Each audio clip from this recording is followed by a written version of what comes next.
श्रीमद् भगवत गीता के पास आपके हर प्रश्न का उत्तर है। चाहे आपकी कोई भी परेशानी हो, कोई भी इच्छा हो, श्रीमद् भगवत गीता आपके हर प्रश्न का उत्तर देती है, आपकी हर समस्या का हल देती है।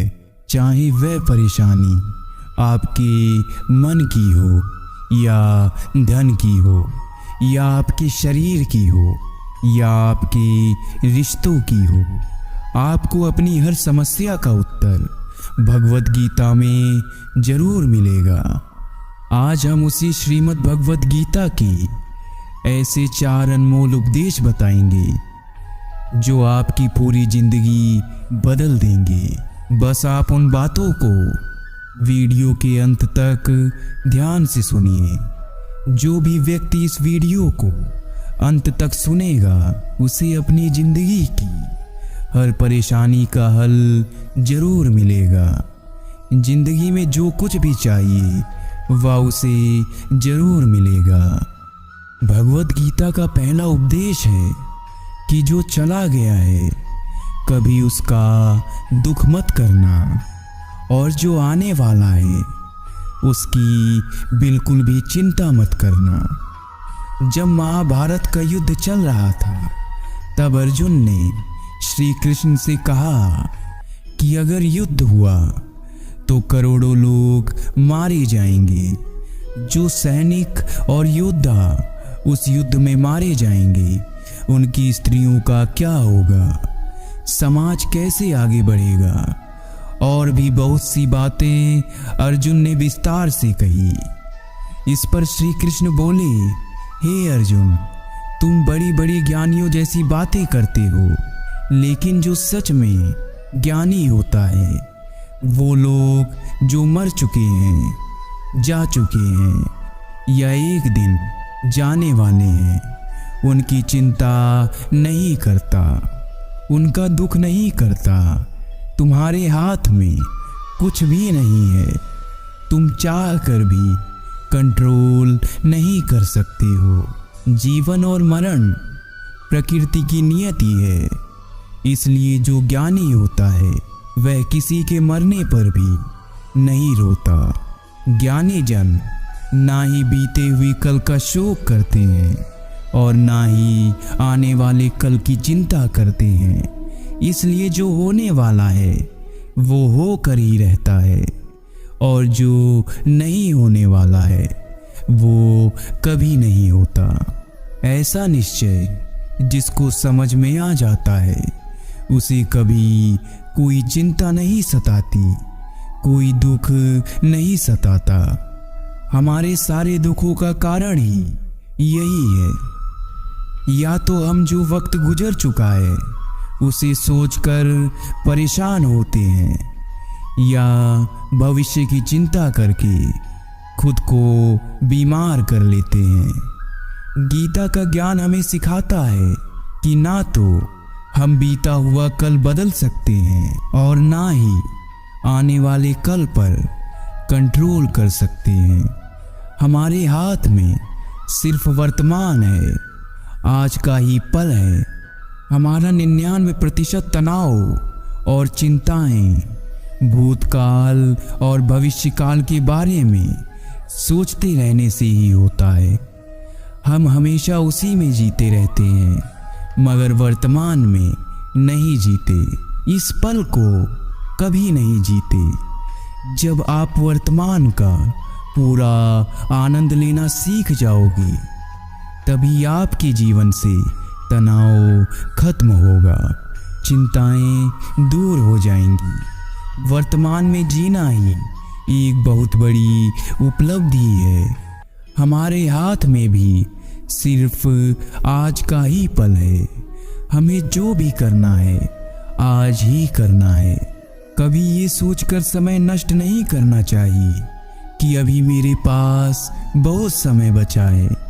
एक गुरुजी ने अपने एक शिष्य को एक पारस का पत्थर दिया और वह शिष्य बहुत आलस की वजह से हर काम को कल पर टाल देता था।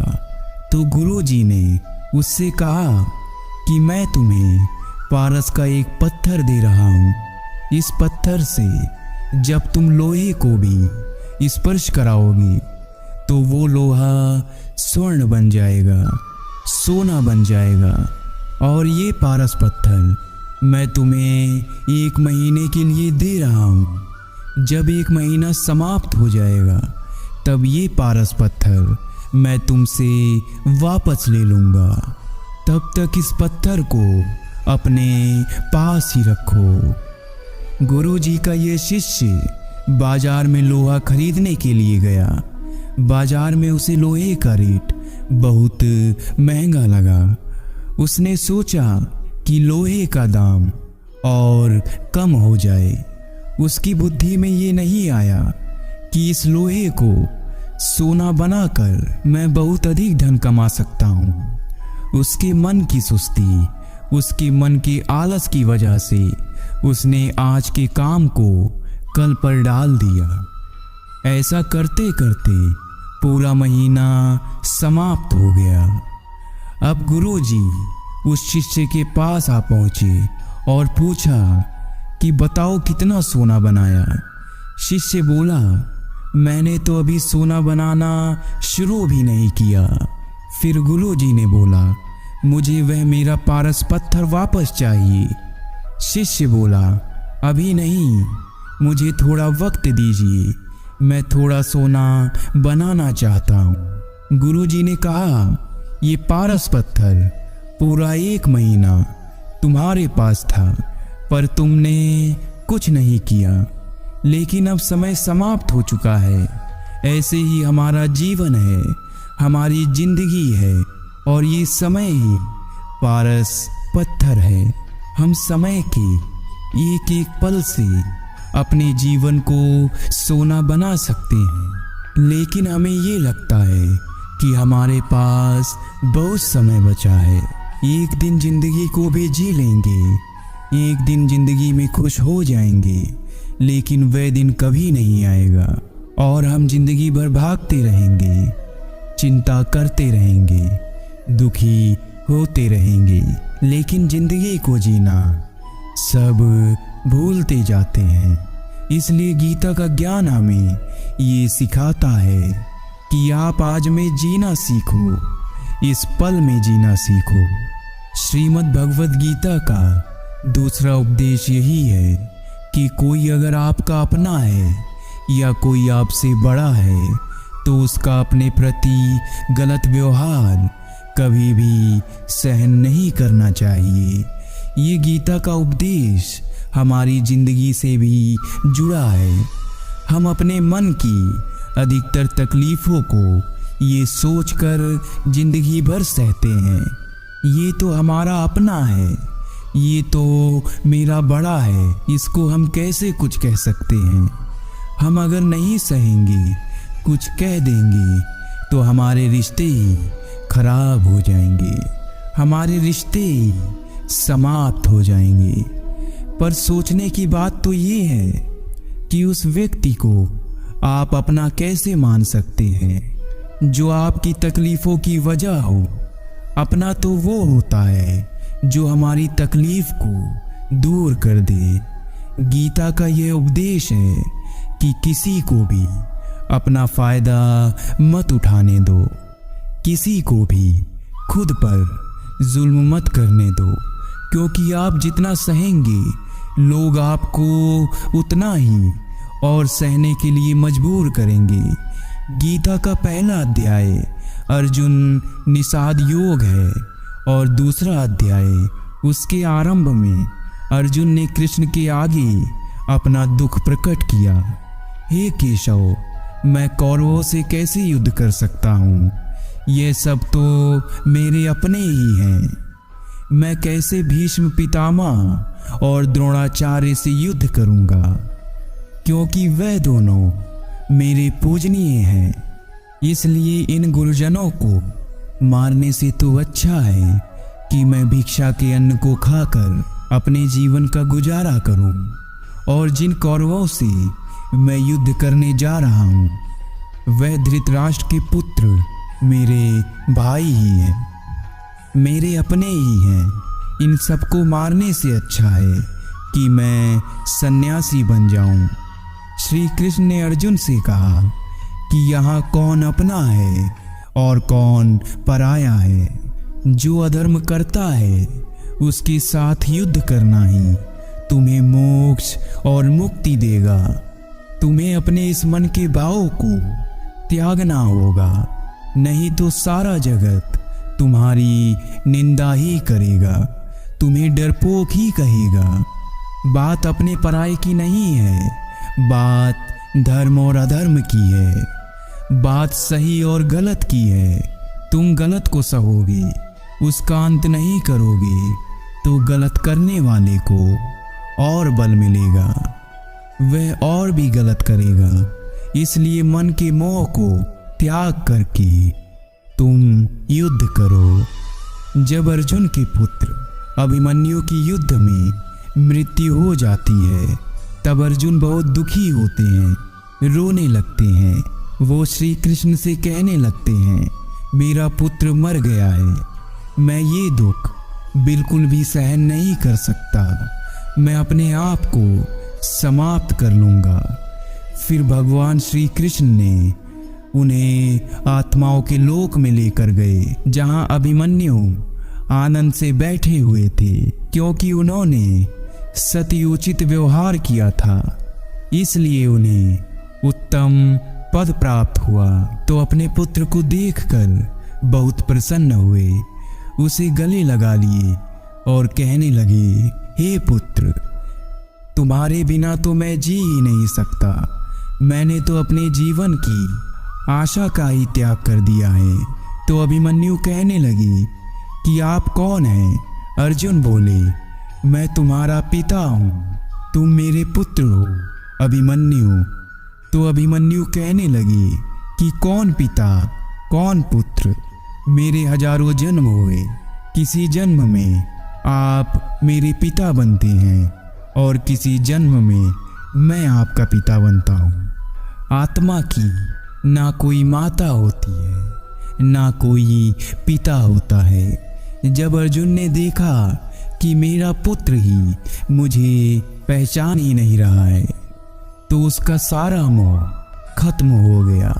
इसलिए गीता के इस उपदेश को ठीक से समझ लो कि यहाँ कोई अपना पराया नहीं है।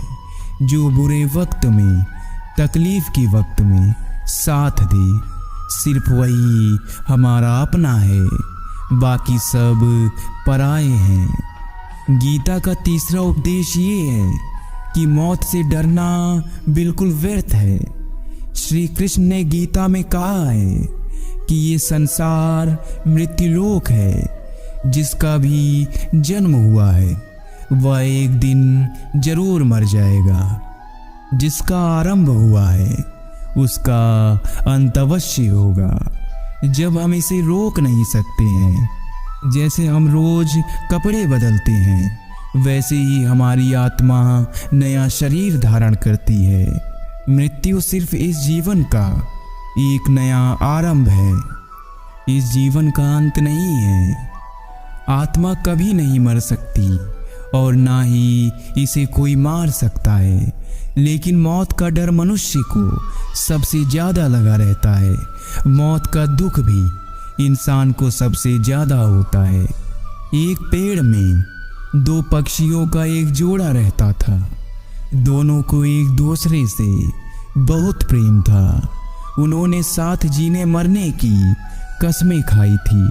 एक दिन वहाँ एक शिकारी आया और तीर चलाकर वहाँ बैठे मादा पक्षी को मार दिया। तो वह अकेला नर पक्षी रोने लगा कि मैं तुम्हारे बिना कैसे जी पाऊंगा। तुम्हारी जगह मेरी मृत्यु आ जाती, मेरा जीवन तुमको मिल जाता। रो रो कर वह बहुत विलाप करने लगा। इतना ही नहीं, वो शिकारी दूसरा तीर चलाया और उस पक्षी को भी मार दिया। गीता में ये कहानी हमारी ही है। हम भी रोते रहते हैं जब भी कोई मरता है तो, क्योंकि हमें ये नहीं पता कि एक ना एक दिन हमारे जीवन में भी समाप्ति जरूर आएगी। हम भी मृत्यु के पेड़ पर ही बैठे हैं, लेकिन शरीर का मिटना हमारा अंत नहीं है। श्री कृष्ण ने अर्जुन से कहा कि हे अर्जुन, तुम्हारे और हमारे अनंत जन्म हुए हैं। तुम्हें कुछ भी नहीं याद है, लेकिन मुझे सब याद है। जो व्यक्ति इस सत्य को समझ ले कि मैं यहाँ इस संसार में कुछ समय के लिए आया हूँ, इसकी जिंदगी के सारे झगड़े, सारे दुख, सारी चिंताएं समाप्त हो जाएंगी। जब इस संसार से जाना ही है तो दुख किस बात का। पहले के जमाने में साधु महात्मा लोग पैदल यात्रा करते थे। यात्रा करते करते वो एक नगर से दूसरे नगर पहुंचते। वहां महात्मा बहुत थक चुके रहते थे और उस महल में जाकर विश्राम करने को सोचा और वह उस महल में जाकर सो गए। जब उस महल में वहां का राजा पहुंचा तो अपने पलंग पर उस साधु को सोता हुआ देखकर बहुत हैरान रह गया। राजा उस महात्मा से पूछने लगा कि तुम मेरे महल में कैसे घुस आए और मेरे बिस्तर पर सो रहे हो। महात्मा कहने लगे, ये तुम्हारा महल है, मुझे तो लगा ये धर्मशाला है। राजा ने कहा कि आपको मेरा ये महल धर्मशाला कैसे लगा। महात्मा ने राजा से प्रश्न किया कि तुमसे पहले इस महल में कौन रहता था।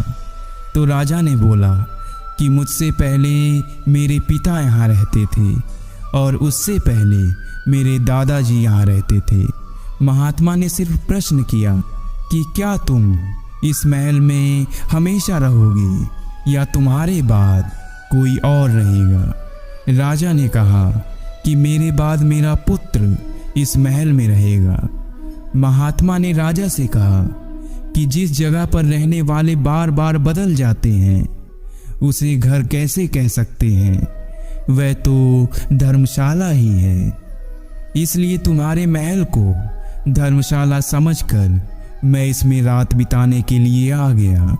अगर हम इस बात को समझ लें कि हम यहाँ कुछ समय के लिए आए हैं, आनंद के लिए आए हैं, खुश रहने के लिए आए हैं, तो हमारे सारे दुख समाप्त हो जाएंगे। जब हम अपना मोह यहाँ जमा लेते हैं, अपना दावा यहाँ जमा लेते हैं कि यह मेरा है, इसे मैं छोड़ नहीं सकता, इसके बिना मैं जी नहीं सकता, तो हमारा जीवन दुखों से भर जाता है। इसलिए जीवन में मृत्यु का भय त्याग करके प्रतिफल आनंद लेना चाहिए। गीता का चौथा उपदेश, मन और विचारों को कंट्रोल किए बिना जीवन में कभी शांति और सुख मिलने वाला ही नहीं है। अर्जुन ने श्री कृष्ण से कहा कि मेरा मन सही गलत सब कुछ जानता है, फिर भी मेरे विचार और मेरे मन मुझसे कंट्रोल नहीं होते। मैं जो करना चाहता हूँ वो कर नहीं पाता और जो नहीं करना चाहता हूँ वो मेरा मन मुझसे ज़बरदस्ती करवाता है। इसीलिए मैं बेचैन हो गया हूँ, मुझे शांति प्राप्त नहीं हो रही है। श्री कृष्ण ने अर्जुन से कहा, इसके लिए तुम्हें अपने मन और विचारों से डिटैच होकर अपने मन और विचारों को सही दिशा में ले जाना है। अभ्यास करना होगा और ये एक दिन का काम नहीं है। जब तक तुम अपने मन और विचारों की गुलामी का त्याग नहीं करते तब तक तुम्हें कभी शांति नहीं मिलेगी। एक राजा था, बहुत बेचैन और परेशान रहता था। एक दिन वह अपने गुरुजी के पास गया और उनसे कहने लगा कि मेरा मन बहुत बेचैन है, मैं बहुत परेशान हूँ, मैंने पूरे संसार को जीत लिया है, सब कुछ है मेरे पास, पर मैं खुश नहीं हूँ, मेरे मन में सुकून नहीं है, शांति नहीं है। तो गुरुजी ने राजा से कहा कि तुम्हारे नज़र में अगर कोई ऐसा व्यक्ति है जिसने सुकून को प्राप्त कर लिया है शांति को प्राप्त कर लिया है। तुम उसका एक बार कुर्ता पहन लो, तुम्हारे जीवन में भी शांति आ जाएगी। राजा बहुत प्रसन्न हो गया कि ये तो बहुत आसान काम है। वह अपने राजमहल में आया और राज्यसभा में वह सबसे कहने लगा कि आप लोगों में वैसे जो भी शांत हो गया हो, जिसे सुकून मिल गया हो, वह अपना कुर्ता मुझे दे दे। बदले में जितना भी धन मांगेंगे मैं उसे दे दूंगा। सब लोग एक दूसरे का मुंह देखने लगे। पैसों का लालच आया, लेकिन सबको एक दूसरे की सच्चाई पता थी कि किसी की जिंदगी में भी शांति और सुकून नहीं था। सब अपना सर झुकाकर वहां पर खड़े हो गए। फिर उस राजा ने पूरे नगर में ढिंढोरा पिटवा दिया कि जिसे भी शांति प्राप्त हो चुकी हो, सुकून प्राप्त हो चुका हो, वह मेरे पास आकर अपना कुर्ता दे दे। वह जितना कहेगा उसे उतना ही धन दे दिया जाएगा। लेकिन एक भी व्यक्ति ऐसा नहीं मिला जिसे शांति प्राप्त हो चुकी हो। वास्तविकता में जब कोई मरता है तब हम कहते हैं कि वह भला व्यक्ति आज शांत हो गया। किसी जिंदा इंसान के लिए नहीं सुना कि एक जीता जागता इंसान शांत हो गया हो।